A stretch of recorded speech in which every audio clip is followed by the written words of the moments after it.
Владимир Геннадьевич, команда пропускала один тур и было очень много времени для восстановления. Как команда провела этот подготовительный цикл к завтрашней игре?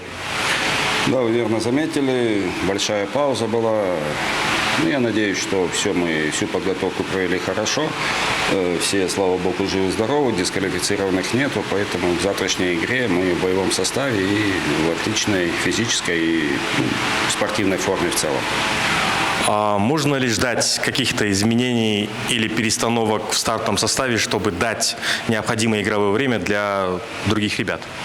То есть вы предполагаете, что команда «Элбир» завтра позволит нам какие-то эксперименты провести? Нет, никакой недооценки у нас нету перед этой игрой, потому что мы знаем сейчас и видим чемпионат наш, сколько неожиданных результатов происходит, где команда из группы лидеров зачастую уступает командам, которые ниже в турнирной таблице. Поэтому мы завтра максимально боевым составом, за исключением, может быть, Арслана Бигвердинова, который вызван в сборную.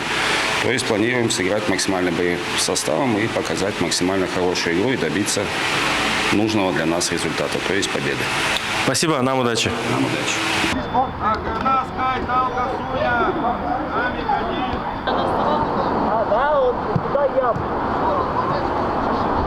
Адлет, акыркы оюндарыбызда старттык курамда сен чыгып баштадың. Сезимдериң кандай, оюн кандай өткөн оюндар боюнча? Биринчиден Курманбекке ден соолук каалайм.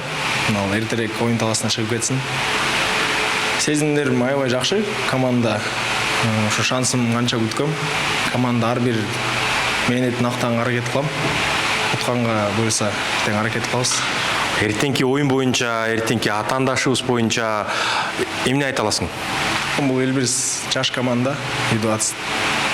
Жаш болсо дагы бизге бой берет деп ойлойм. Мага карабастан эртең 3 очко алган аракет кылабыз. Буюрса.